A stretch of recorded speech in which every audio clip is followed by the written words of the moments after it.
Fox, But as wing, we said, like Fox, wing, Fox, wing. He's beautiful.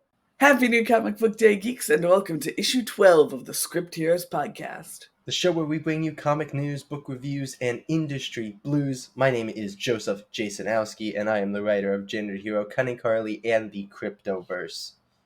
And my name is Katie Markham, scripter of the Rusty Robot Country Club and ghostwriter extraordinaire. The polls we're going to be talking about this week will be Titans Beast World number 6, Batman Off-World number 3, and the brand new Moon Man number 1 from Image. That's right, and our back issue review for the week is going to be the new Teen Titans Volume 1, that's issues 1 through 8 of the iconic Marv, Wolfman, George Perez series. That's right, and if you like what you hear here today in this podcast, you can follow us on Twitter, Instagram, TikTok, and YouTube, all at the handle Script Heroes Pod, or you can find me personally at JJAZ1111 on all the same socials. And I'm on all socials at Katie Markham Pro. Now, let's move on to the news. Okay, so for our first little bit of news, we have a fun thing returning from my childhood into the comic sphere. So Skybound through Image is going to be publishing a Lego Ninjago comic called Shatterspin. And I don't know if you have had any experience with Lego Ninjago, but I loved Lego Ninjago as a child. I am familiar with Lego Ninjago, and it surprises me 0% that you were a Ninjago kid. Yeah, no. By the way, the series is going to be by Tri Vuong of Everyday Hero and Machine Boy, I believe. Yes. I have not heard of his work, so I don't know if he's like a writer artist, seeing as his name is solo on the cover. I'm assuming it's a writer artist. And there will be variant covers by Justin Mason and Kelly McMahon. It's a 5-issue miniseries. A 5-issue miniseries, and they are Legos in the show, yeah? Yes, they are Legos in the comic too. Like they're Legos in the comic too. Yes, gotcha. Yes. I want you to know that when I go to my store on Wednesday, this is going on my pull list. I love that for you. What a thrill! What a beautiful. Do you think it's going to be part of the Energon universe? No, I don't think so. The funny thing is, this is apparently the second. It's the first Ninjago comic that Skybound has done, but it's apparently the second Lego book that they have done. So I apparently missed a Lego book that Skybound did at some point. So maybe I'll look into that at some point. But I am very excited for Lego Ninjago to get a comic miniseries. I am thrilled for you. Now, so I felt the need to follow talk about up it important question. I don't know if you know the answer. Yes. Obviously, we've seen with Transformers this kind of what started as a kid's property becoming rather violent and PG-13ified. I would say, do we know if these are going to be like violent Legos? I have to doubt it. It's in collaboration with a children's book publisher called Amit, so I'm assuming that it is targeted toward children. So we won't have any Ninjago villains stepping on humans and exploding them. Tragic. Well, I mean, you can probably do that. It's Lego; they just burst into pieces. Have you played like Lego Star Wars video games? Certainly. You can explode them because they're Legos, and then they can just get reassembled. Bleeding Legos. No. The Legos can't bleed; they just break and then fix, and Lego movie style. But I don't know. Well, what a thrilling bit of news! Yeah. I don't know how you're going to top that. I don't know how either. But let's move over to the next little bit of news. So our next little bit of news is coming to us through Bleeding Cool, but it is based on the ending of the Spider-Man 2099 series that has just concluded this week. So if you're reading that and you don't want spoilers, maybe pass on through. But for everybody else, the book ends with a little Miguel O'Hara will return, and then a coming summer 2024 2099. So Bleeding Cool has kind of put out a little bit of speculation that they have a quote unquote scoop that this is going to be a more full 2099 line. That's what I was thinking as soon as you said it. Yeah. I So mean, they've done it before. That's where all they the have. original 2099s came from, obviously. That is pretty cool and rad. It's one of those things where as they're bringing back the Ultimate Universe That's what I wanted to hit on. and bringing back 2099, it feels a little, I don't know, With Ultimate red like just flaggy to me. launching, it feels so fast, like of a thing to Yeah, go like, ah yes, Ultimate comes, in January, and then in the summer, here's 2099 too. yeah. Like I'm not sure that I that reads as confident in their comics to me from Marvel, where it's like, yeah, let's rehash these things that we've done before. Um, but as Yeah. DC fans, obviously criminal with how often they reboot. Oh yeah. Um, I think my main thing is like there's a level of like commitment to another line, and like the Ultimate mhm, Universe has like what 4 books right now, like that's not a lot. And if like the 2099 is gonna be the same thing where that has like 2 to 4 books, like maybe just have mhm. done one extra line and have like actually given it like 8 books, and that would have been Yeah, better. But I know people love 2099. It's when I'm such a big Batman Beyond fan, it's hard to cast shade over to Marvel's version. But yeah, I don't know. it's just a little It's odd to have them happen so yes, quickly with each other. that's my main thought here.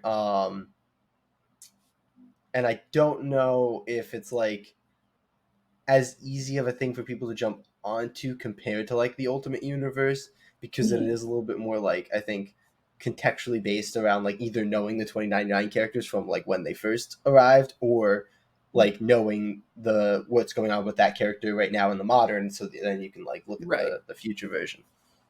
So it's an interesting Yeah, choice. that's for sure. I don't know that there's going to be anything in the 2099 line that I'll be clamoring to pick up. I think the only thing that's like a guarantee that'll even like happen is like Spider-Man 2099, and then it's like, do they Right. rehash what they had done? I think there was like a Ghost Rider 2099, if I'm not mistaken, and a Yeah, couple there was others. Was there Doom a Hulk 2099? 2099. I Uh, think there was a Hulk 2099. I believe you that there was. I know that there was Doctor Doom. There was oh, someone's right on the tip of my tongue, and I can't remember who it was. Oh, I think there was Punisher 2099. That tracks. But yeah, so my vibe is like, I don't know if it's like we'll rehash those, or and what might be the better option is, okay, we'll still do Spider-Man 2099 because that's like the Mhm. main one that everybody knows, and then we'll do 2099s of characters that have not had 2099s. Maybe that's a Yeah, little bit that would more be of like a, super cool if they're expanding the 2099 universe. yeah, that would be like my preference. Like, if they Mhm. want me to jump onto something like a Daredevil 2099 is how you would get me. I don't know if his character Yeah, really fits that, but if they did a Punisher 2099, why can't they do it a Daredevil? So fair enough. But um, yeah, something to look yeah, out for certainly. At the very least, it'd be absolutely, cool to see what they get up to, even if we're not reading from the line. fully agreed. But do we want to move over to the poll list rec for this week? Let's do it. All right, for the pull list rec this week, we've only got a few books. We've got Beast World number 6, Batman Offworld number 3, and Moon Man number 1 from Image Comics. But that's not all we picked up this week. Jay, what Yeah. else did you grab? I also got Alan Scott, the Green Lantern number 4, Duke 2, Incredible Hulk 8, Local Man number 9. So those are the rest of my posts for the week. What else did you grab, Katie? Anything fun and I exciting? grabbed Coda number 5, a little fun fantasy series, and a new number 1, Jill the Killers. I'm sorry, Jill Jill the and the Killer. Killers. Jill and the Jill Killers. and the Killers. She's Jill, and there are killers. I think I haven't read it yet. Yeah, what order do you think we should discuss our wonderful um, polls this week? I think we should start off with the new Moon Man number 1. I think that's a fun starting point, and then Yes, yes, uh, yes. sandwich off world in the middle, and end off with Mr. Beast World number 6. Mr. Beast World with our holographic Nightwing cover. I didn't get the Gara one because they didn't have it. and then I got Batman and Robin, and then I didn't want the Harley one. But we're back, baby. We're back with Nightwing. Okay, All right, let's go to the moon. let's do it. Let's blast off. Moon Man, number 1. Ramon is ready for a quiet life. Whatever went wrong on that failed moon mission, whatever happened in the missing minutes the cameras didn't capture, all he really wants is to settle down back home. But those missing minutes hold an earth shattering secret, and, with all eyes turned to him, Ramon will soon find himself becoming something the world has never seen before. The writers on this book are Kyle Higgins of the Massiveverse. He's also done Nightwing and Batman, as well as Scott Mescudi, also known as Kid Cudi, of music renown.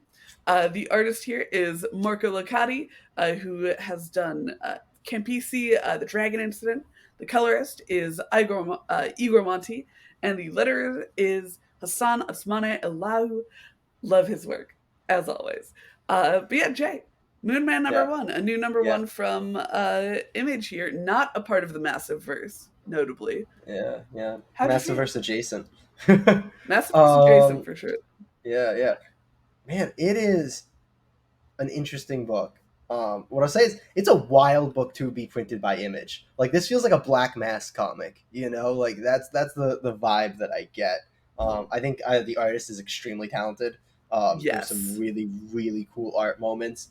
Um, it's very much a first issue. Like it's a first issue that knows it's getting more issues. You know, like Yes. that's the vibe. Like you get a decent amount of who the characters are and like what they're doing, Mhm. which I think is good, but you don't get much as to like what the story's going to be moving forward, which is interesting. Yes. It's definitely a first issue that intrigued me. Um, that's like that's my starting point. That's where I'm going to start, and I'm going to throw it back to you to see I what you. liked it a lot as a first issue. I mean, it was my pick to add to the pull list because if you put a spaceman on the front of your book, I'm gonna buy it. It's simply as easy as that. Uh, the like you said, the art blew my Oh yeah, fucking mind. the I art's loved fantastic. this so much. There are so many like beautiful splashes and double page spreads. Oh my gosh, I was having the The Splash time and of Double my Page spreads were life all reading this. fantastic. Yeah, yeah. Yes. No, the Flash 2 page And on spreads are all top of having fantastic. like this really awesome, bold, kind of graphic art and coloring style, there are also like these really expressive faces that I am so into. Like, that's how I know that I am like a big fan of an artist is when I like them both in action and in the quiet. Yeah, And oh my gosh, this fucking delivers on that. Marco Licati, amazing work. I agree with that.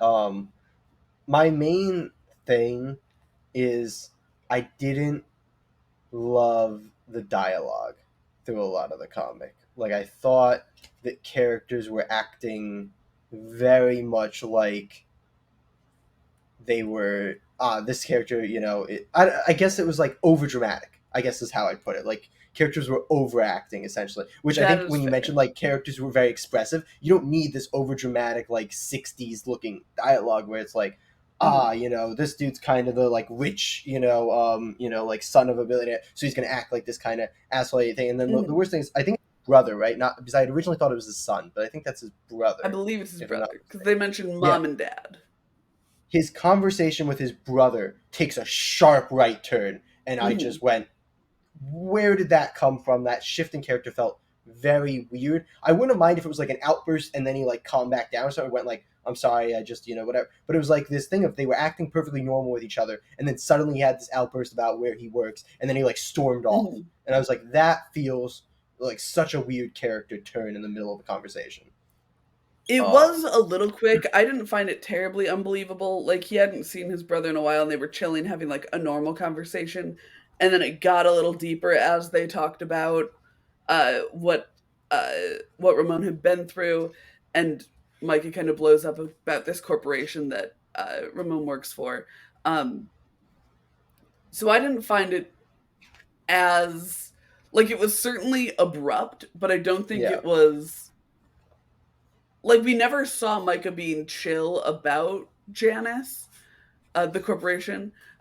No, So I not don't Jay, think but it like really in came general. out So of that, and because nowhere also for that me. turns into like, you left us and all that. Like, I don't know. It just felt very weird that he went from being like, it seemed like he was on decent terms with the brother to like just this full flip. Like again, I don't think the outburst in itself, but it just felt like he completely shifted where they wanted his character to be with the brother kind of mid conversation. I don't think the like communication of what they were trying to do with how his character felt came across perfectly well. My That's other fair. thing then was like I Yeah. didn't love the whole like text conversation thing that like leads them going there. As soon as he goes there, I love the way that, but the whole text conversation Yeah. was one weirdly paced to me, and two, it just felt a little weird that we like started with this thing about like, oh, paper towels, and then he was like a geotag thing, and like this does not feel how people actually like communicate over text or whatever. But that was a That's small thing that fair. definitely just felt a little weird to me because I was also like originally because I don't know if did he say Mika's name in the conversation before this. I'm bad with names, so that could be my bad Yeah, again. I think when But anyway, when I saw the text, I yeah. assumed that like it was his wife that was texting him Mm, there. Like I did not immediately get the vibe that it was like because also at this point I thought it was his son because the brother conversation didn't come till later, and I felt like it was mm. weird for his son to text him like I'm getting paper towels, you know. So that's where my head was at. So that was a Yeah. little No, bit he of does the say weirdness Micah going when on he here. walks in, but it's Yeah, yeah, okay, okay.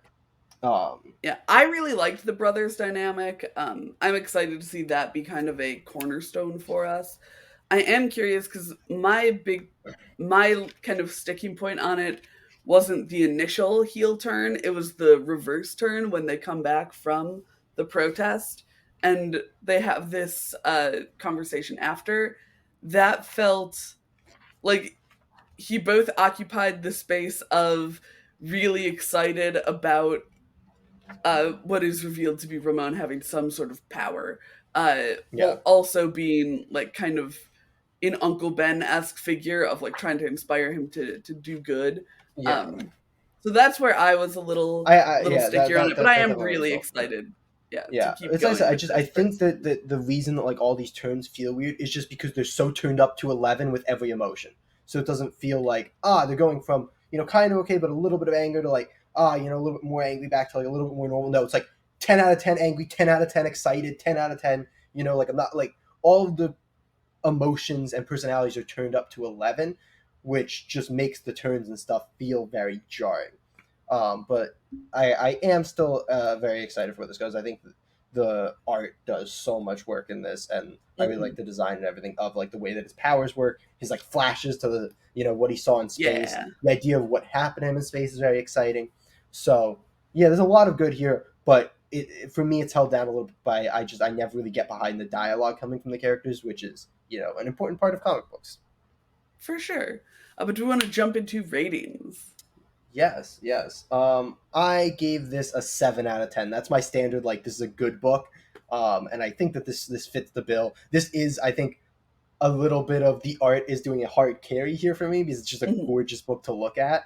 But yeah, I think it's a 7 out of 10, and I'll give it a pull list rack. Yeah, pick this up and see if you like it. Yeah, I gave it an 8.5 out of 10. I like this a whole Ooh, lot. Not only is the art really good, it's really my kind of art. Uh, the story is up my alley as well. There's just a lot of things that are screaming Katie at me from this book. So I will also be calling this a pull list rack.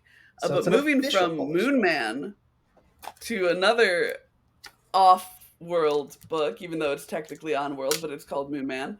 Are you ready for Batman Off World? Let's do it. Batman, Off-World #3. The Bat Odyssey continues. Batman and his deep space allies take the fight directly to the Warstorm, a spaceship the size of a city filled with highly trained alien-killing machines. Can the young Batman complete his brutal interstellar quest, or do other cosmic threats lie in the wait? Superstars Jason Aaron and Doug Mankey continue to bring you a Batman tale unlike any other. Like I just said, Jason Aaron is the writer. Thor, Wolverine, Avengers, ton more stuff.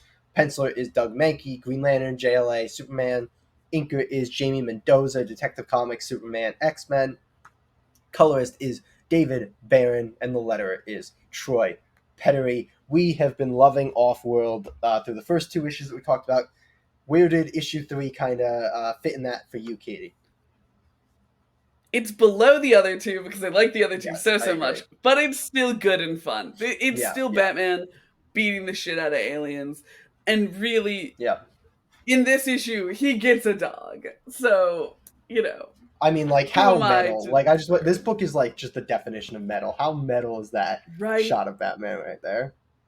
Oh my gosh. Yeah, I enjoy this book so much. I think that we're getting like a little plotty personally, as Batman like has more of a concrete quest instead of the idea of just like I'm gonna learn how to defeat aliens.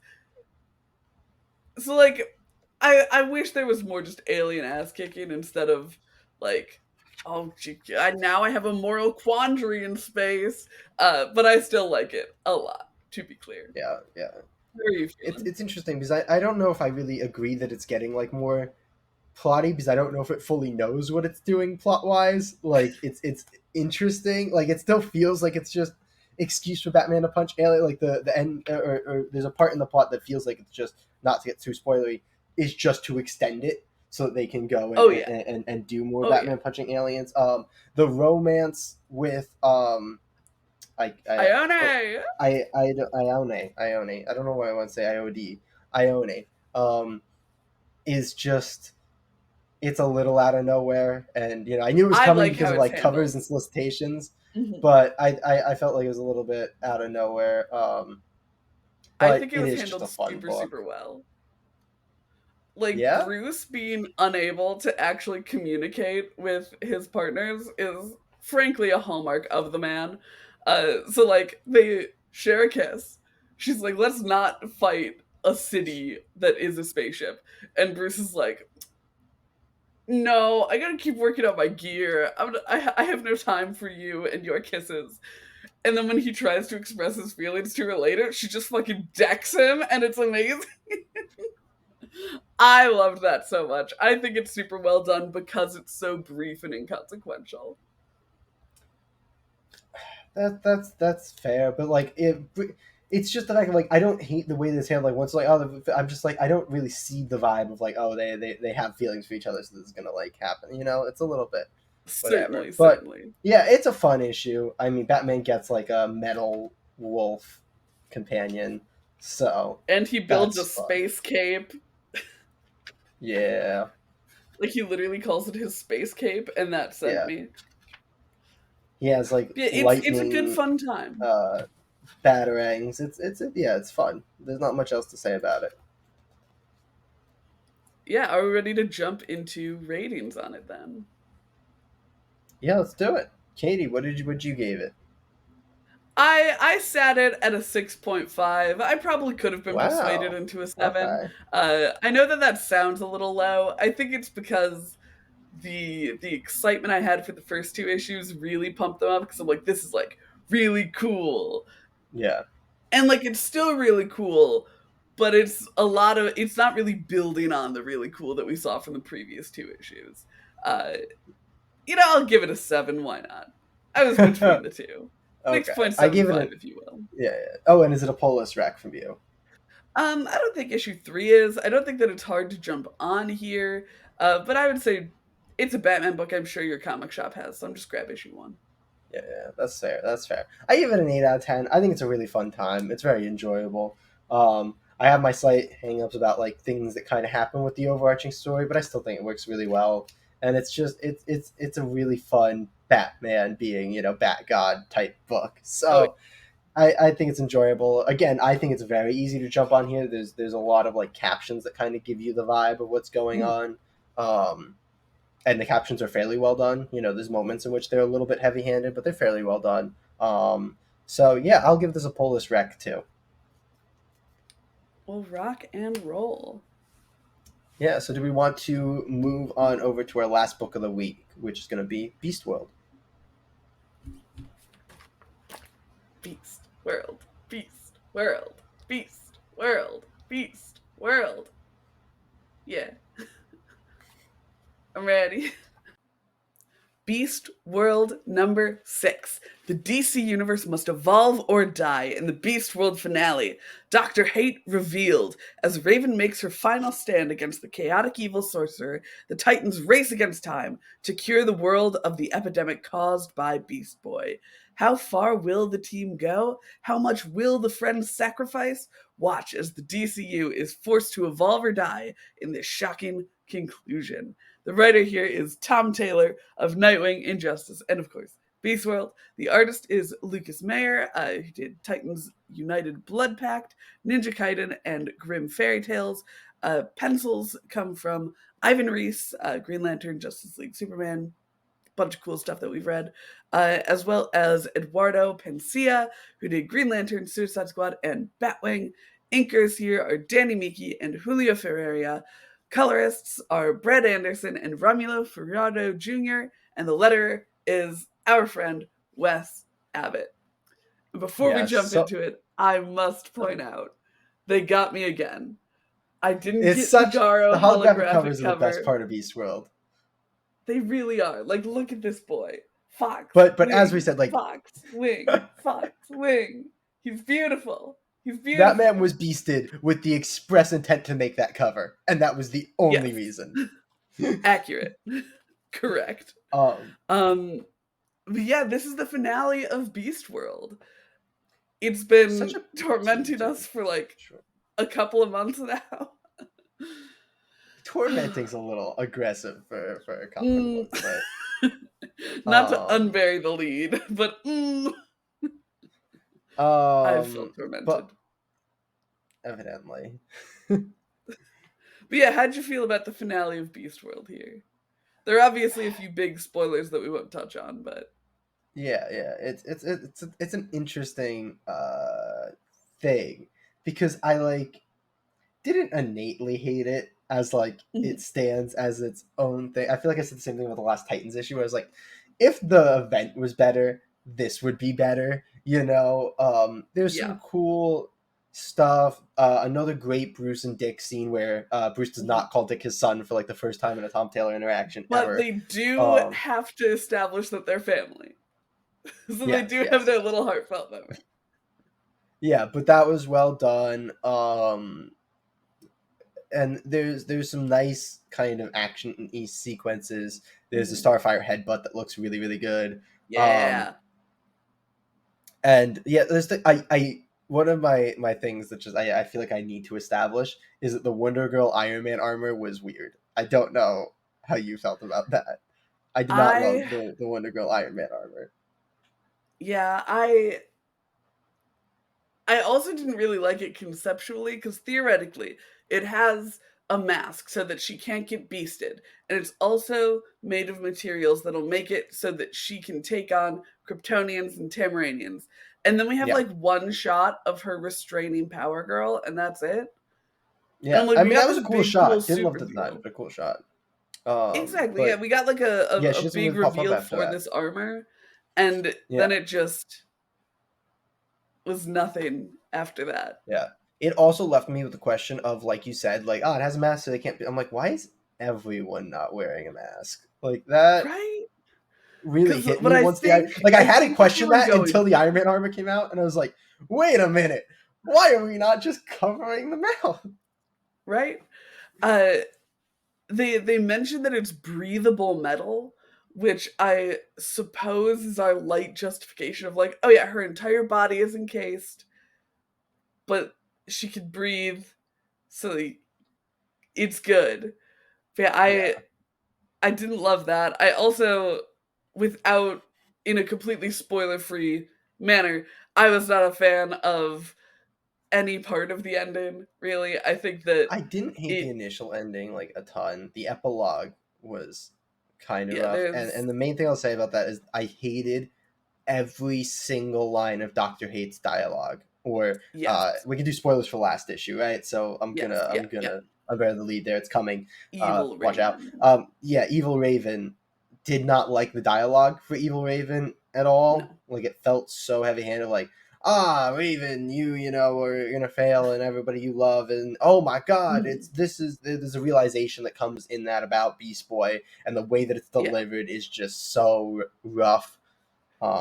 But yeah, I also, there are multiple instances where Raven has her friends near her and sends them away. And I'm like, I get it. I get it from like a, oh, Raven is fighting herself point of view.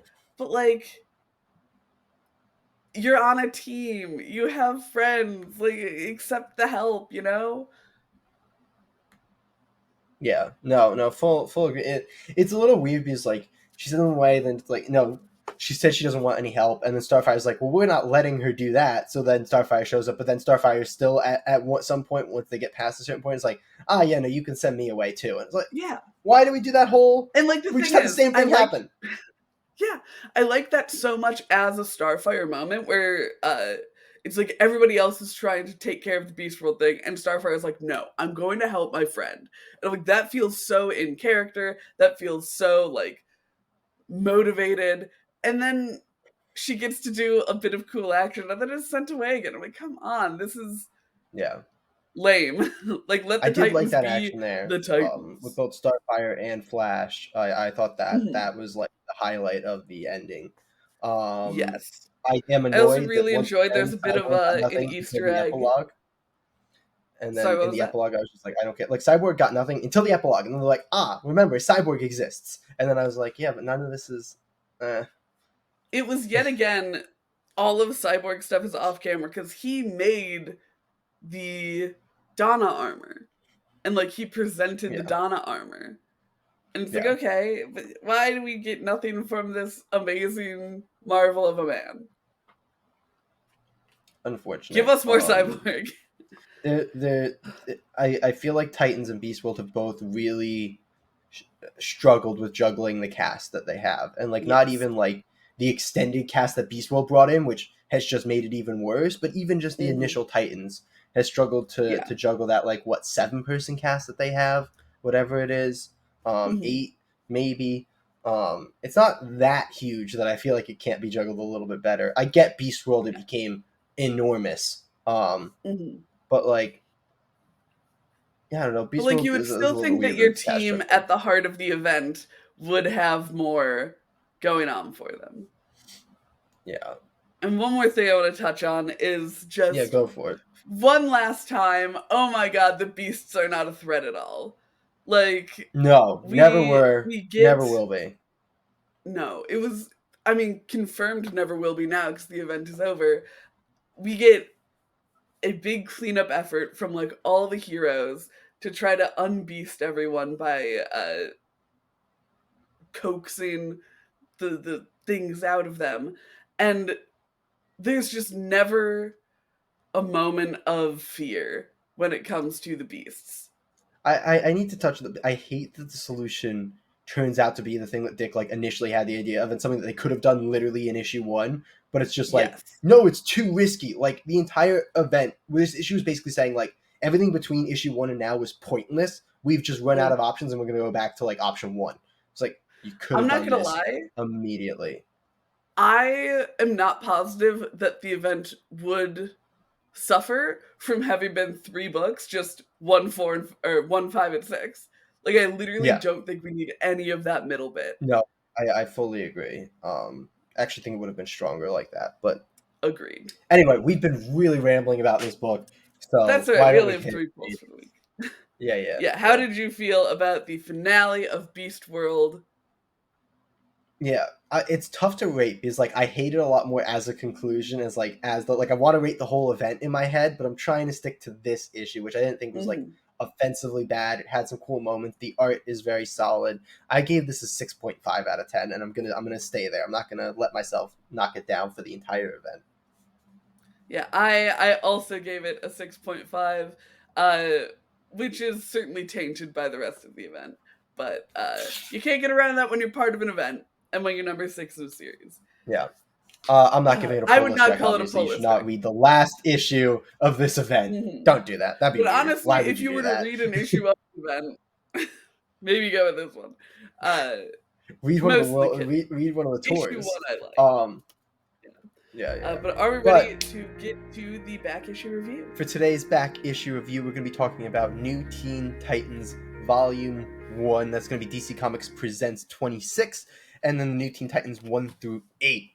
Introducing the Super Team Sensation starring Cyborg, Raven, Starfire, Robin, and more. Don't miss their battles against Deathstroke, Dr. Light, Trigon, and more, with an appearance by the Justice League of America. The writer is, of course, Marv Wolfman of Crisis on Infinite Earths, Fantastic Four, ASM, and of course, most famously, the Teen Titans.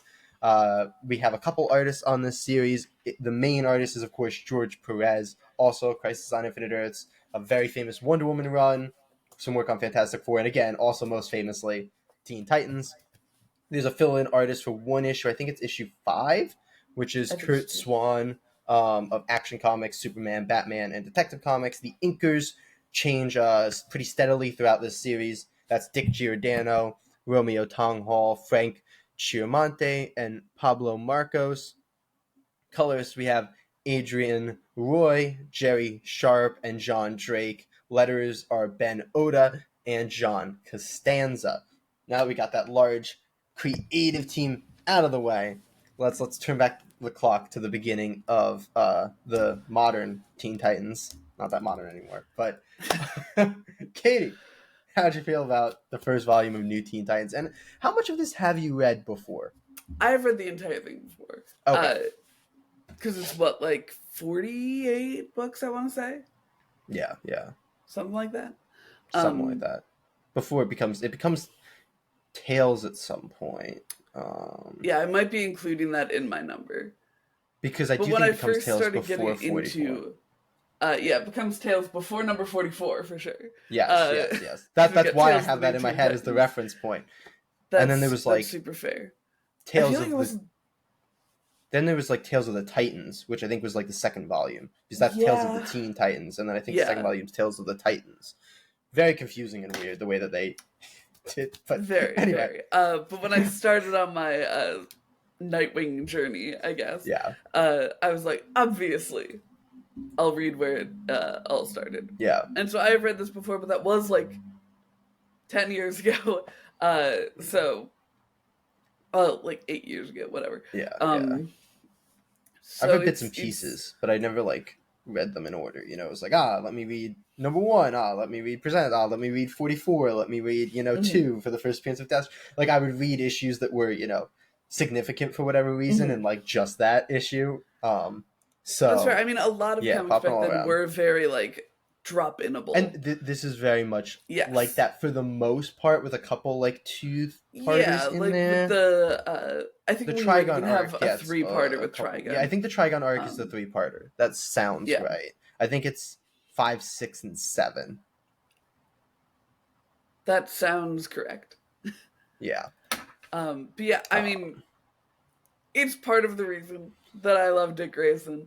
It really cemented that foundation for me. He's my boy, and he's here with his friends, and I will always say that Dick Grayson is at his best when he's surrounded by his friends. I did forget that he gets a little, not majorly, but a little bit sidelined in these first issues. I think to kind of make room for the brand new characters who are coming in. Yeah. Starfire and Raven, I think, really. There's a nice feature on Cyborg in the very, like, back of the first volume. The, like, last 2 issues he gets a lot of shine, but the beginning of it feels very Starfire Raven heavy. I would say also with a good chunk of Cyborg, because in those first few issues, we get the origins of those characters. That's true. I should say issue 1, I think, is, like, all of them, and then I think, like, the mid-chunk gets, like, or even, I guess, you can break it into, like, the very beginning Starfire, then the middle's Raven, and then the ending Cyborg. Like, they kind of each get their little chunk. A good amount of love for all of them there, which does leave Robin, Kid Flash, and Wonder Girl to kind of be doing their more backgroundy things. But that's totally fine, as they are established characters, and they're new characters. And they never feel like they're not there. Like, a lot of, I feel like, modern books, when somebody's not there, they're really not there. Marv Wolfman and George Perez do a very good job of, like, them feeling like they're there and feeling that they're very involved in things, even if they're not focused on, Right, both personality and story-wise, but also in terms of, like combat, essentially. One of the things that we've talked about with Titans Beast World has been that they never feel like they're working as a team. They never feel like they're like kind of given their own identities in this fight. But you see like 6 different times throughout these issues how they specifically use their strengths as a team to defeat a foe larger than them. And it was clearly something that Perez and Wolfman were focused on for these books. And it's just really, really great to see them working as a cohesive unit. I fully agree. It's just it's really good team book writing. Like Mm-hmm. it's there's a great grasp on how to handle it, and George Perez does a very good job of balancing characters in page. And like Mm-hmm. the other thing of like when you go back and you actually like fully read a volume from like the 80s, you really go and you went like you see like, man, there's such a higher like panel count per page, and like in general I don't think that's like, oh man, that made comics so much better, but for team books I think that's such a nice extra Yeah. thing, because it's so much easier to do. Like in Beast World, if they're having a conversation, like even a simple conversation where they all agree in Beast World, which most of them is like a 3-4 page thing, whereas like if you get a 3-4 page like dialogue back and forth in this book, you're getting everybody's opinion, you're Yep. getting a ton of back and forth, you're getting a ton of personality. Or if you're having a quick exchange, it's happening on one page. Mm-hmm. So it's just, it gives them a lot more room to let all of the characters operate. Like it feels like the characters that we're talking about who don't get enough shine in this book get the shine that the characters that get the most shine in a modern Titans book get. Like that's the Yeah. time difference. Is the amount It of time really the least is. involved characters are, is the amount of time the most involved characters get now. And some of that's a style difference, writing for the trade versus writing for a single issue and all of that. Mm-hmm. But I really think in team books is where it feels so evident that something like this might be a little bit nicer for balancing all these characters. Yeah, and one kind of, I guess, conception that I have in my head is like there, you really want your like important reveals and the such to feel important and to be like given a lot of page space, but it's really all proportional. Like just flipping through issue 1 when we have the reveal of Cyborg's half man, half machine body, it's maybe a fifth of the page, if that, but the way that the panel is placed within the page, there's like 3 on top, then 6 to the side of it. So it is significantly larger than those panels. So Yeah. it still feels like this big reveal that happens. Yeah. And it's still super, super effective. And this has just made me so excited when like kind of thinking through my own scripts and stuff about being much more daring with putting more panels in, because it's so possible, it's so doable. Yeah. uh Yeah. and it's just something that I think has been lost to like really exciting layouts. Like we don't Yeah. see as Well, much. it's always a minimum, like a balance. Like late 70s, like through maybe like 85, 87, you see these like tons of panel counts. Then it's the sharp turn in the 90s to 2 panels on a page, like Yeah. 5 splash pages and double page spreads in an issue.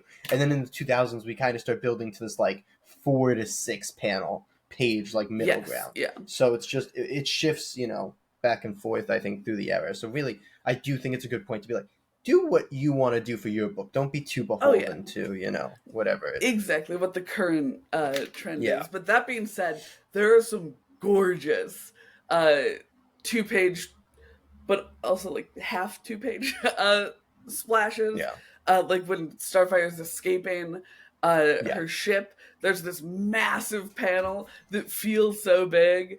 It's super cool. George Perez is just so fucking good. Yeah. I mean, so I much of the layouts you can chalk up to like, well, yeah, this works really well, but also it works really well because it's fucking George Perez, like. exactly. The man was just insane, especially with juggling all of these characters together. And so many of the backdrops and stuff are just so intricate and wonderful. The world feels so alive with his art on it. Oh my gosh. Yeah. I'm just cheesing. I need to throw you the question because we had to get here because of the current conversation around Titans and Beast World. How do you feel about Raven in this book? Because there's so much, I think, more depth to what's going on than Yes, there is in yeah. the current Titans run. So I always forget how weird Raven is at the start of this. Like, we Yeah, go from her being kind of but hot I topic think weird. intentionally so. You Oh, know, yeah, certainly yeah, yeah, intentionally yeah. so. Yeah. I mean, I think she's also intentionally obsessed with her relationship in Beast World. Whether or not that's a good thing, who can say? Uh, Yeah, but I don't think she's intentionally. Maybe she is intentionally written like a hot topic tween, but I didn't think that was intentional. Like the like kind of weirdo loner vibe is mhm. more, I think, intentional. Like I think she comes off more of the way she's intended to come off, if that makes That's fair. sense. That is fair. I was just throwing strays at Beast World Raven. Uh, I know, and I was trying to refocus us to not being dicks. I can't help it when it comes to Raven specifically in Beast World. She's so unlikable. But in here, she's obviously a funky lady. Always being called a witch by Cyborg because, frankly, she is a witch. Like, I know that it's the 80s, so maybe it was supposed to be more like a demonizing, but I'm like, yeah, she Yeah. is. Cyborg's an ally to the witches. Um, but Yeah, that's not how Cyborg comes across it at all. hey, But hey, hey, he smiles when he says it the last time. And that yes. We have made character me growth. tear up a little bit, I'm not gonna lie. I was like, oh That's my what, god, there are such they love each clear other. character and not like completed arcs because we are Mhm, still like clearly in like phase one. If you like however you want, but there's such clear. I'm not gonna say arc because I don't think a lot of them have finished their arcs, but there's clear mhm. character development and Yes. character change. You know, Hmm. the start and end point is not the same for all these characters. Yeah, which I think is especially apparent with Cyborg. He gets so much Yes. internal growth as he comes to terms with his cyborg I mean, issue 8 is reality. just a cyborg masterclass. So, like, issue 8 is just a fantastic single issue. Like, I wrote 1, 2, and Yes. 8 are just like some of the best comic book issues you'll ever read in your life. It's so good. I There's an entire sequence where Dr. Stone has revealed that the exposure to the alien that killed Cyborg's mom and Cyborg's body has made him sick and that he's going to die. And I think there's a that's 7, the reveal that he's I going to die, isn't believe it? so as well. I Yeah, think yeah, so yeah. because it's after Yeah. Trigon. Yeah, because then they have like you have like the one page of them like bonding in the back. Yes, Also, a yeah. thing that you wouldn't be able to do in one page in Modern Cup, like the amount of like things that they show in that one page. Well, it's I. Anyway, Oh my gosh, is it only one page? Like I believe yeah, you the that it montage with his is father is, I think, one page, like the main because there is montage. so much time covered. Like it's 2 months of them. Uh oh yeah, Okay, you can tell it what. is one page of them bonding, then one page of Silas's death, and we Yes, have the kind of lead up to it before then as well, where just there is so much text on these pages. yeah, Like it's so well done too that it never feels overbearing, but it lets and I you like have get the two of them so much. overlaid over this Mhm. montage, like in that way. Like it's such a, especially for the time, like daring page layout, Right? and it And like we works have really, really well. Cyborg and his father centered in the page. I was legitimately just crying as I read it because it's so emotional. It's so sweet. And I mean, bittersweet, Also, I like seeing suppose, is more Cyborg in accurate. the But current fashion, I think is like the weirdest. Like seeing all of them oh dressed my like the god. way that people dressed in the '80s is always a bit weird. But seeing Cyborg like in this like red sweater with like a I love turtleneck, it so I'm much. like, I'm cracking up. Look, my favorite thing will always be superheroes not in their superhero costumes and Oh yeah, but just seeing when it's not Ire, you know, like era that's specific fair, to like that's your current fair. era, it's just extra funny to see like a cyborg man dressed like they Right? dress in the '80s. Because like I kind of cringe at the '90s ones because they're all like just big T-shirts, and I'm like, okay, enough of that. But we also get this amazing sequence of Starfire in modern dress, where she's in like bell bottoms, a crop top, and hippie glasses, and The one where she's being she photographed is by Donna. serving. Yeah, and before that, Yeah, when yeah, she arrives at the place, oh my gosh, it's just so well done, and they look at so many different character relationships throughout the 8 issues, and they make them all feel like they are interacting with each other and bonding with each other, and you can really see the seeds of them becoming like a family instead of a team, yeah. which is like the Titans thing, and it's so good and it's so well done here. Yeah. But I would like to pivot because we also have Yes. some wonderful villains in these Yes. 8 issues. Okay. Yeah, yeah. We'll do villains. I do have one more thing I'm gonna want to get your opinion on, but Oh, I do want to throw out just before we move into the villains. Like we did talk about how Raven's so much better. Like also Cyborg is the other character that we've been so upset about in the Titans run. So seeing the two yes, of them with so much done attention so and love well. is fantastic. But yeah, let's talk about the villains.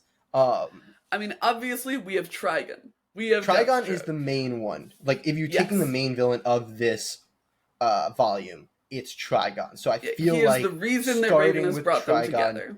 makes the most sense. Agreed. What a So character let's talk about design. Trigon. Like, I feel like we Truthfully, kind and he of starts take as like it for that weird granted. cloud, and then he like later we see him like step out of it. But all of the sequences that are drawn before the Trigon reveal of like Raven kind of like sensing it are just Yes. so cool. They're so good. Oh my gosh, he's so threatening. He's so ominous. We get when we actually have him on the page, he's like twice the size of a normal human, which is such a good balance of oh my god, this man is terrifying, but also like he doesn't feel like an insurmountable foe in that state. No, Like thinking back to his portrayal in the cartoons where he's like, you know, taller than a skyscraper. It's much more that kind of mental battle that Raven is yeah, waging with him. Whereas with this, we have them actually like it's Donna lassoing him down. It's oh no, they all work together so well. It's Cyborg and Starfire blasting him. Beast Boy isn't there because yeah, he's fighting a dog. But there's dog, so you know. Plus, um, yeah, yeah. I there's just just so like much good happening with yeah. him. There's also something so refreshing about the villain who immediately goes back on his word. Just like Oh without yeah. a second thought, Oh yeah. like doesn't even acknowledge it originally, like just in one push being like, you thought I was actually gonna like go like what? What Yes, the fuck is for the wrong with context, you? Raven, in again a wonderful character development moment. That's And a not really great character issue development, ender. but The character issue enders reveal. throughout the Trigon arc are so good. I think it's Mm-hmm. like the issue 4 end is like the reveal that Raven's been manipulating Wally's mind, which is Oh my just gosh. a fucking groundbreaking, like brutal moment, and everything that follows with Wally. Wally actually gets a lot of shine in the back half too because of this Yes. whole, Raven kind of thing. It's just mind blowing. Issue 5 ends with Raven like turning herself into Trigon, Ugh.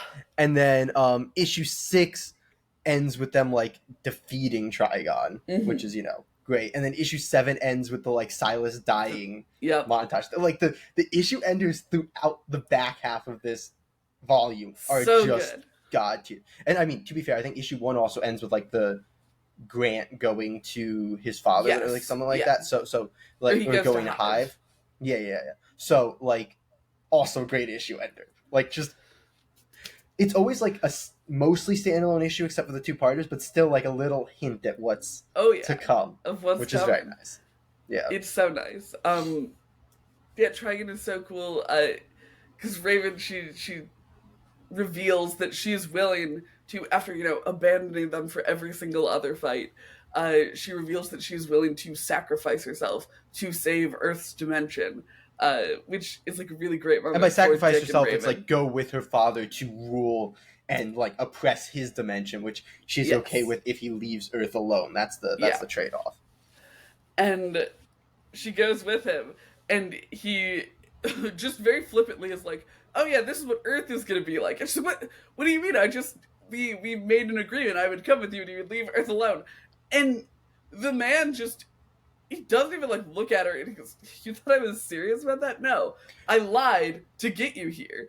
Yeah, Which it's I literally just something think like so that I can destroy Earth without you on it. so I don't have Hmm. to destroy you too. Like it literally is a double. Like this is better for him.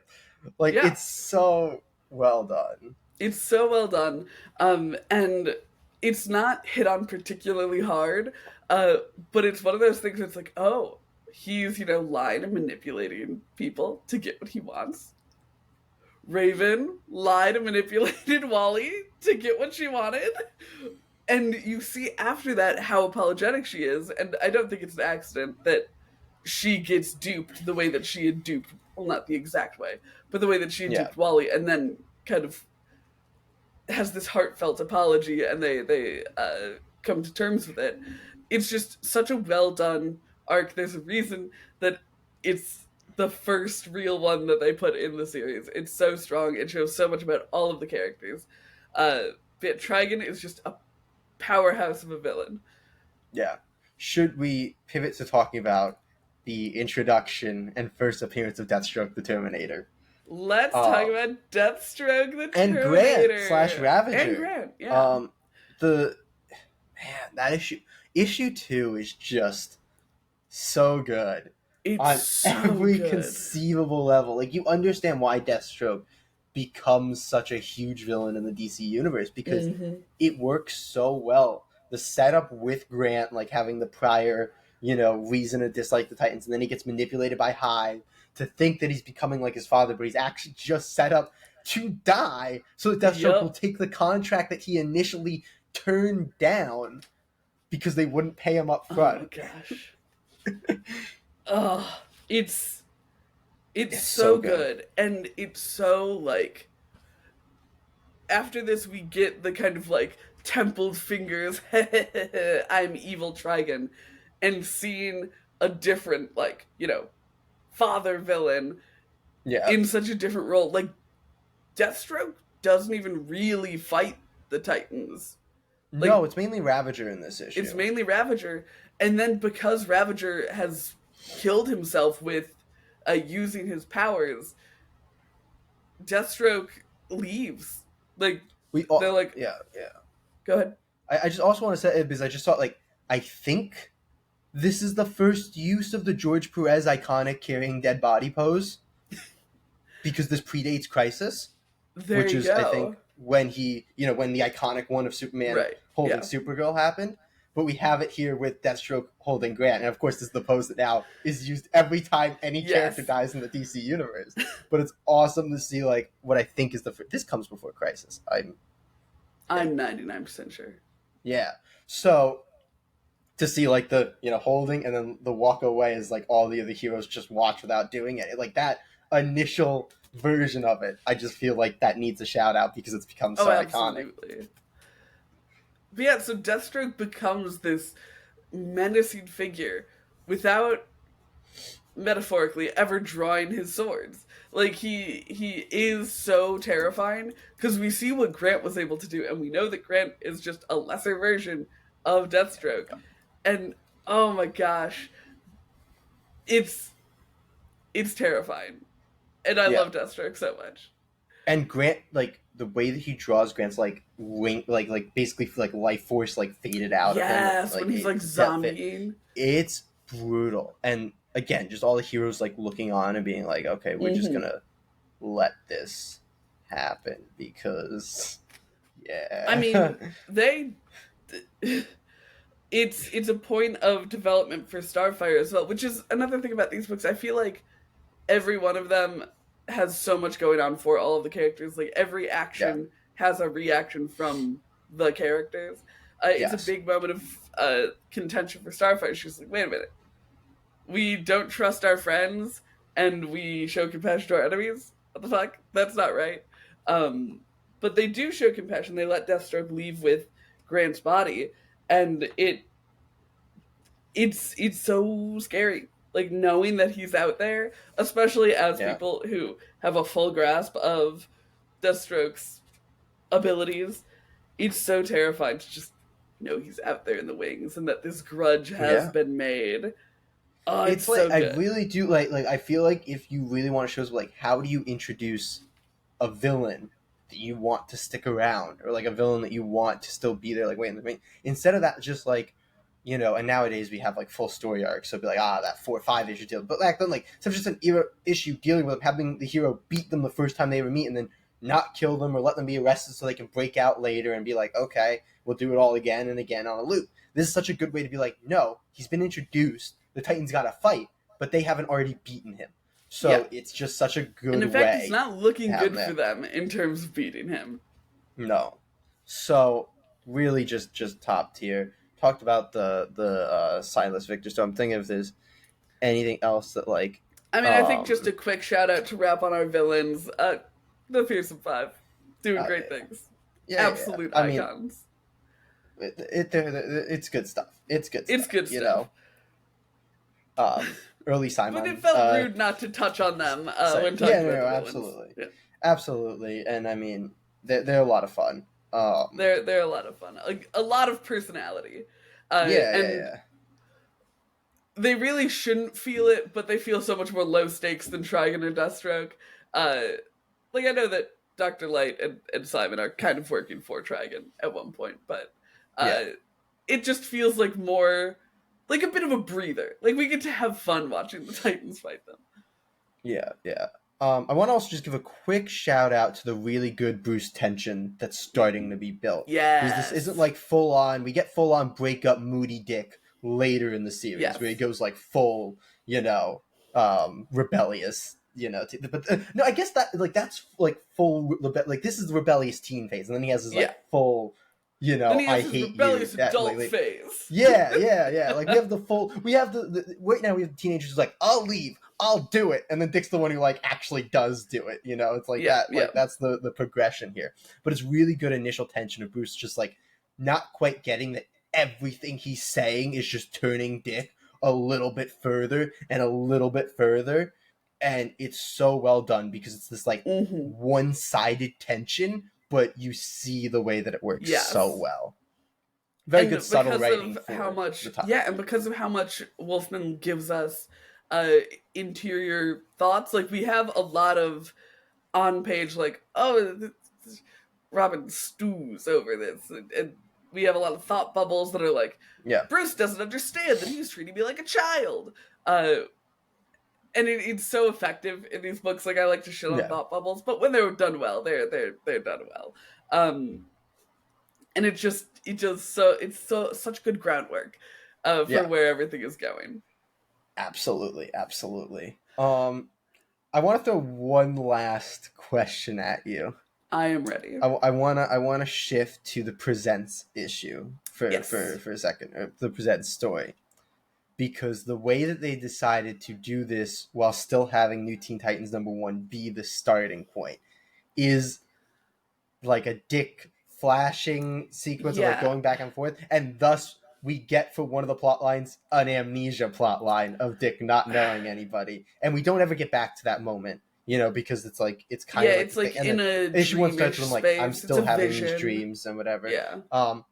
My feelings on this is quite weird because I feel like I really like the whole Raven kind of knowing what's going on, and then she goes to Dick and she goes to Wyatt, like the way they build the team in issue 1. I really like that, but I just feel really weird about the like Dick getting the full scope of what's coming and then not knowing anything, and the amnesia plot line. We were talking recently about the fact that neither one of us has DC Presents #26, which is wacky because we're both such big Teen Titans fans. And we're like, it's the only thing I think we're both really missing. We both have a 44, we both have a 1, we both have a 2. I also have the new Titan. I can't think of the issue number right now, but the first Arsenal, you know, like have a lot of the big issues. Don't have a Presents 26. And I don't know that I've read 26 in a long... Like, I read it when I did my initial Titans thing. And, like, I've read back and forth in New Teen Titans just every so often for funsies. I don't think I've ever gone back to 26. And I understand why. It's... Especially with issue 1 being so strong... I understand from, like, a probably marketing point of view where they're like, we'll put it in this book that people are already picking up, tease them about what's coming, give them a taste of it. But it just feels very unnecessary to me. And it's Go ahead. There's the weird thing is like it functions, I think, poorly as a story on its own, but also kind of genius on Wolfman and Perez's like idea to essentially do a story that won't matter when they then go to do the series, so they can just do the series. So there's like this level of like ingenious, but it's also not good, which is just really funny. It's the most one that I look back and I'm like, this is a product of its time. Like the character who's constantly having flashes and the constant like, I don't know what's going on. How Robin? What do you mean you don't know these people? Of course you do, you silly Billy. Like it's the most like of its time writing, you know. Yeah. I mean, other than anything that Beast Boy says. Yes. But you know, I mean from a plot and like storytelling standpoint. And then New Teen Titans just immediately turns from to respond to me groundbreaking series. The next word I'm going to say. Now. Wait, the word was and I mean, I suppose that's probably what you want when you market the book to an existing audience. You understand? Yes, this is more of what you want. Aha! It's better. Aha! I tricked you into reading something that's good. We're all Raven. I guess we're all Wally and Marv Wolfman is Raven. Yeah.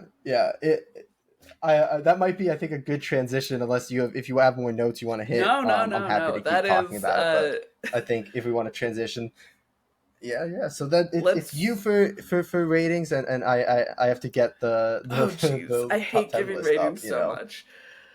Ugh. I mean, for the entire volume, I'm not even thinking about 26. Yeah, that's the tough thing. I think. Oof, gosh, I hate giving ratings. It's so stressful. Numbers scare me. I mean, it's beautifully done. It's my favorite characters in comics.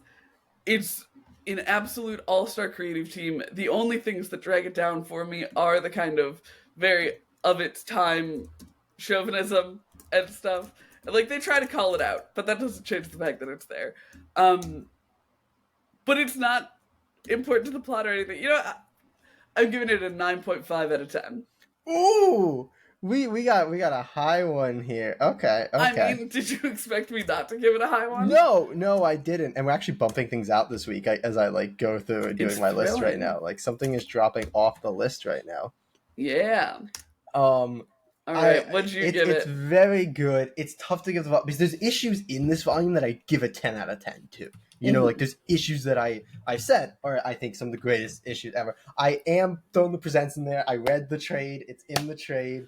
That's balancing fair. It, you know, and I'm just trying to give like what would be the average? Like what did I think if I just grabbed an issue out of here? Like the average of what I'm gonna get is I'm going with an 8.5 out of 10. Like it's really, really good. I still don't think this is the peak of the New Teen Titans run though. Like I think we get there later with like Judah's contract and that. Like I think that's really where we hit the peak, and that's where I'd be like maybe now it's a 9.5, 10 out of 10 type thing. We'll probably talk about that on the podcast at some point, so I don't want to get too ahead of myself. But yeah, 8.5 out of 10 from me. Do you want to go into our listy boys? Yes. So top of my list, Noctera, Full Throttle Dark. Then, look, I love Noctera so much. Then the New Teen Titans Volume 1. Nice. Then Batman and Robin Volume 1. Then Chicken Devil, Under Pressure. Then Radiant Black, Not So Secret Origin. Tied with Paper Girls, Volume 1 for 5th place, I think. Then Rain, Dark Crisis on Infinite Earths, Ultimate Spider-Man Volume 1, and coming in at number 10, Savage Dragon, which knocks Percy Jackson and the Lightning Thief off of my top 10 list. Percy Jackson is gone now. Gonzo. So, my top 10 list is now Noctera Volume 1, still at number 1 as well. Number 2 is Batman and Robin Volume 1. I did give that the nod over then at number 3, New Teen Titans. I love both of these so much for different reasons, but I do think the more modern day storytelling just gives it that edge to me because it's just a style that I enjoy reading more a little bit. Number 4 is Dark Crisis on Infinite Earths. I have just a DC pocket in that part of the list. It's unsurprising. Is Radiant Black Volume 1, 6 Ultimate Spider-Man Volume 1, 7 Savage Dragon Baptism of Fire, 8 Chicken Devil Volume 1, 9 Rain, 10 Percy Jackson the Lightning Thief, which is going to unfortunately knock Paper Girls Volume 1 out of my top 10 list. But we have full top 10 Which lists is now. absurd, but I support you. I'm sorry. Not my thing. But It's absurd, yeah, but it's fine. I'm sorry. Well, do let's you want, do you want to move to the creator lasso corner? over to the creator corner? Lasso? I don't have a good I transition. don't know if that makes sense. I don't know if that makes sense, but yeah. Let's lasso over to the creator corner. But here we are in the creator corner, where we sit back, relax, talk about comics, talk about the industry, talk about being writers, all that good stuff. As we know, I like to try to tie it a bit to what we've read. In the past, we had a discussion of the kind of tension between writing an ensemble and writing a smaller cast size. We just read a really well done ensemble book. What do we think makes something a great team book? that's a great question. The first thing is an artist who can handle it. And that's like a little bit of an aggressive way to say it, but it's just true. Like, and there's nothing wrong with it. A lot of artists just can't draw a team book, and if you put them on a team book, it's going to involve too much of like trying to hide the team and do like too many single character or a couple character pages. Having an artist who can really handle putting a lot of bodies in panels, in pages, is like step one. That is, I think you're like, you need that. Because if you don't have that, you're screwed. That is the baseline of like, you either have it or you don't, and that's the first line.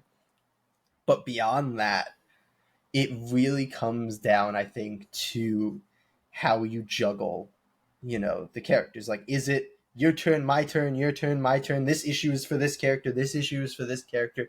And like, you can still have issues for certain characters, but if like that's the only way you're distributing, like attention to characters, it's like, well, eventually they'll get their time where they're in the spotlight, and up until that, they can deal with whatever they have.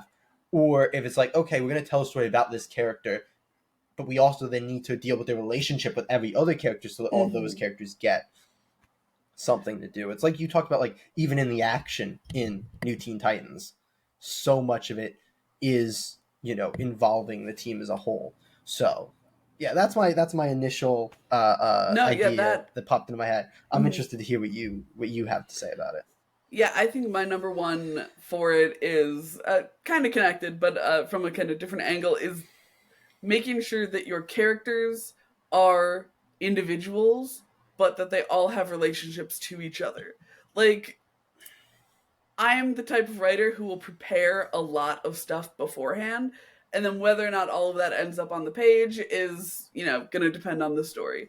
But you, as the writer, should know what every character's relationship to each other is. You don't need to know, like, what they got each other for their birthdays, but like, oh, these characters like each other. These characters have a crush on each other. These characters have a bit of tension with each other, because that can inform so much that happens very subtly.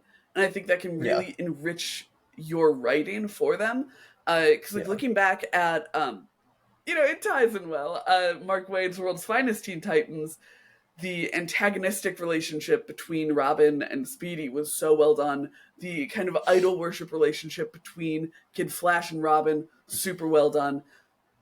And so if you have those relationships figured out and your characters figured out as individuals, that is going to carry through even when they're not directly interacting. So then when those relationships feel some tension or come to a head, it makes a lot of sense and it feels very emotional because we've seen it build up. Yeah. That's very good advice. I'm going to put the pitfall warning on it, because there's a lot of I think danger with giving, but with people receiving that advice who don't write a ton, is you have to make sure it does get onto the page. But if you're sitting here and you're like, okay, they have all these relationships and I have them all figured out, and these two characters don't like each other because of X, Y, and Z, and all you have is them having like a little bit of like one of them's an ass to the other one randomly in the middle of the issue, and there's like no backing, people are gonna be like, what the fuck was that? Like, where did that come from? Why don't they like each other? So absolutely good advice to have this all figured out and know how you are going to write interactions between like every grouping of characters, but it has to get onto the page, because you might in your mind have these in-depth, you might have all these relationships built out in your head, and then none of it's on the page, and it just in your mind you have this deep and well-built world and team, but in the book it's just like, okay, these two are sometimes asses to each other when you remember, and then when you don't remember, they're not. And then, Right. you know, this character and this character clearly have a great relationship, and you go to that well all the time, but then they never interact with anybody else except for their best friend on the team. You know, like there's all Raven these in Titans Beast World. yeah. Thrown stray. So you really are today. But yeah, so that's my like little a warning, because that is your ideal, is you get there and you want to be able to do all these subtle things and all that and build to it, but you know, you need to have an ability to actually put that onto the page in a way that matters.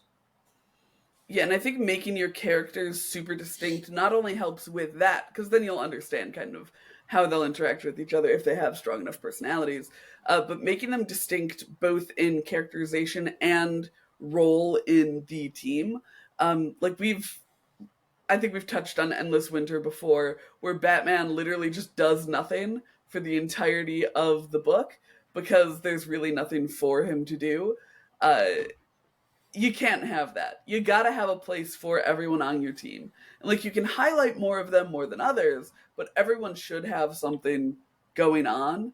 Nobody should ever feel like they're able to be plucked out of the book, because at that point, why are they there? And that's honestly one of the big like pitfalls, I think, of like doing an established property versus doing like your own, or like starting a team, or jumping on a book like that's already been going. Because you know, when you're creating, you're like, okay, this character's here for this reason, this character's here for this reason. When you're at a publisher or whatever and you're being given this stuff, it's like, we want these characters in the book, and you might be like, great, I have this great story for these 5, but I really don't want this one.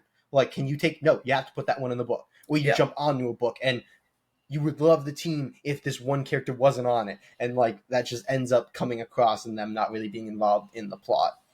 Yeah. So that's you know, I think one of the big. But the next thing I want to talk about, because this isn't like, I don't necessarily think this is like how you write a good team book. This is how you write a good any book, but it's just something that I think is most often failed to do in team books because of all the things you're juggling, and it's typically what gets left behind. Again, cough cough, Modern Titans run, is having a clear arc for each of your characters. It is so easy, and because it's quite difficult to do character arcs for a bunch of characters in a team book, so it's so easy to do in a team book, like have all of this written out like you were talking about, like you should, and like this is who each of the characters are, and they have strong personalities, and this is how they engage with each other, and because of that, and you have to have 8 different characters or however many different characters in your head and all their personalities and how they interact. This is who they are, and this is who they're going to be all the way through, because you've decided that's who they are. It can be hard to be balancing all these characters, all these personalities, and on top of that, have them growing and changing throughout it. Yeah, that's a super, super good point. And especially because I think in the most sophisticated team books, the relationships grow and change as well, whether it's like 2 characters getting together, or 2 characters getting along better, or even like a falling out between them. So there's just a lot to tackle when you have a lot of characters. Every single thing that makes writing hard is going to be expanded out for every single character that you put in. That's a kind of final question for you, to blow it out to kind of an extreme. What's your take on writing almost a rotating cast of characters? Like, they don't necessarily all need to be I main can characters, like it a lot. I typically think there needs to be overlap in that. Like, if you go cut full old team, full new team, it's gonna be jarring. Have overlap. Like, be like, okay, this person's here for 6 issues, but have like all of them delayed an issue. So it's like, okay, now this guy will leave. I think when I was growing up, there was a Marvel like Avengers cartoon that did this. Like, a new Avenger died every single, like an Avenger died every single issue, and a new, or left for a different reason, but usually died, and a new Avenger joined the team every single episode. And it was like, you know, really, you know, for a kid, it worked really well. It's like, okay, we're losing one and we're gaining one. So I have all these ones that I remember from the last like 5 episodes, and then the one now who's on his 6th episode is going to leave, and the next one who's, you know, something like that. Yeah, and that also helps for if you understand the characters that you already have, their reactions and how they treat a new character will give you so much insight into that new character. And the best thing I think about doing something like that, and again, like I'm using the numbers like formulaically just for example, like you don't want it to be the one who's here for 6 issues is always the one who dies. Like, maybe this one gets 8 issues and this one gets only 3 issues. Yeah. You know, stagger it. But if you're doing this, the best thing about that is now you have in your head, this guy is here for 10 issues. I'm going to get rid of him in 10 issues. Now I know the beginning and end of his arc. It makes it so much easier to write arcs if you know when you're getting rid of the character. Because then you can send them on their way, like, he's been really struggling with his identity. He's going to figure out that he wants to be the king of the sea, and he's going to leave the team to be the king of the sea. Like whatever it is, you can really nail the arcs if you know exactly how long you have each character. So I like the rotating cast. Don't rotate the whole thing at once. And also, I feel like having some level of consistency throughout. Like I'm talking about like a core team. Yeah, like have like a core couple guys. Like I'm gonna go to The Walking Dead because I think The Walking Dead, it's not really a team, but it's a similar vibe. It's ensemble. We'll talk. Like you have the huge. I'm not gonna name names because I don't want to name who died. But you have like you start probably with like 6 hugely main characters, and of those, one's gonna die in the first like 10 issues. One's going to die in the second story arc. One's going to die at issue 100. And 2 are going to die in the last couple of issues. And one's going to make it to the end. And like, that's a good way about, like, you're going to have most of them for most of it, but you're going to kind of slowly lose them along the way. As you're gaining people that people are still going to really care about when they leave. Right. But you're making sure that you have some of these guys to always have in your, like, belt of, like, these are the originals. Young Justice, maybe the TV show Young Justice is a good way to be like, you're gaining all of these characters and some of them are slipping in the background, like Wally's going off to retire, and Roy's going off to like Roy, whatever the Harper, to start his security company. Yeah, so like you're losing a couple of them, but you still have like Aqualad and Nightwing there as like your like core guys, who and Martian and Miss Martian and Superboy as like your core guys who are always there. So I like that a lot. I'm gonna throw in one last thing before I throw to you to kind of give overall closing thoughts. Because this is the true advice if you're writing a team book. This is what you really need to know. If you have whatever number it is, I'm going to use arbitrary numbers as I always do. If you have 3 women on the team and 3 men on the team, that does not equal 3 relationships. Don't do that. Vary your relationships, please. Do not just go, okay, we have this many, so they're all going to find their one partner. And conversely, having 1 to 2 women on a team with like 5 men does not mean all 5 men need to get with those couple of women throughout the story. I mean, duration. One of the best friendships written in comics is Donna and Dick. They've never smooched. And which is saying a lot for my boy Dick. Like it really, really is. Like let people be friends. Like, don't just pair. If you're in an apocalypse book, I'll give you a little bit more credit. That's more realistic. Because like everybody else is dead. Babe. Yeah, that's like fine. No, but also just because they don't have options outside. of the team. Like, if the team's the only people they're ever interacting with, I'll give it to you a little bit more that it makes some sense. But if they are a superhero team that still lives their normal lives and there's tons of people around them, I do not buy that your 6-person team equals 3 relationships. Don't buy that. Agreed. I think that's going to take us to the end of this creator corner here. What a hoot and also a holler. Teen Titans, Walking Dead, Young Justice, so many ways to look at ensemble groups, so many ways to write them, but oh my god, what a chore to write them. So, prepare yourself if you're trying to write a team. But that's also going to take us to the end of today's episode. Jay That's Bird, right. What are we planning for next week? I think we got some fun ones for next week. We got the prequel to the current Suicide Squad game that we're both playing. It's called Suicide Squad Kill Arkham Asylum #1. Fairly excited for that. That should be a fun time. We're also picking up the next issue in the Daredevil Gang War series. And there's one more after this. So the penultimate issue of the Daredevil Gang War story. So that should be very exciting. Then we're picking up a new Image detective comic, I believe, called The One Hand Number Written by the current Detective Comics writer, Ram V. That's true. Art by Lawrence Campbell, who did a BRPD book. So, very fun. And then we are picking up, because we just have to be there to talk about it with everybody talking about it, we're going to pick up Thundercats #1, which is somehow sold a just ridiculous number of copies. Neither of us know literally anything about Thundercats. I had to have a conversation where I explained to Katie that Thundercats is not Masters of the Universe. The She-Ra Netflix show lied to me. Or at least the fans of it did. So we both are going in super blind. Yes. I don't think either one of us is engaged with literally anything Thundercats ever. Nope. So that should be really fun to see us have no idea what the hell is going on. But if you don't want to tune in for that, maybe you'll tune in for a back issue review, which I don't know what it is, so let's hope it's a good one. Katie, yes, what are we reading for next week? We're going to be reading Above Snakes, which is this don't know what that Western is. comic. It's by Sean Lewis and one of my favorite artists, Hayden Sherman. And I am remembering now, as I'm saying this, that the art was one of your least favorite things about Chicken Devil. But that was because of the book that it was. And maybe this book will fit their style better for you. Yeah, I'm known but to love I am Westerns. very excited to read Above Snakes. Okay. Yeah, that should be fun. I read it a bit ago. I have never even heard of it, so this should be a fun time. If you're interested, tune in. Otherwise, maybe you will want to check out our Strange Saturday Super Show bonus episode this Saturday, where for the first time we're going to be joined by a guest who is actually the creator of the book that we're talking about, which is super fun.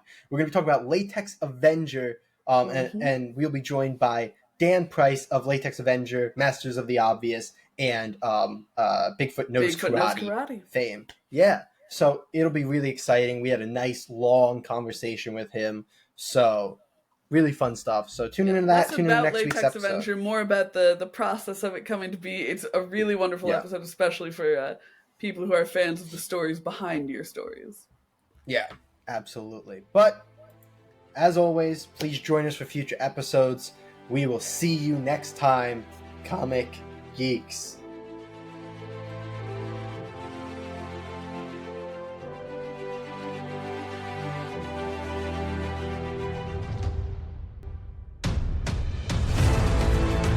Did you know there's a live-action Hellboy movie coming out this year? No. Right? Who is Hellboy? Who is directing?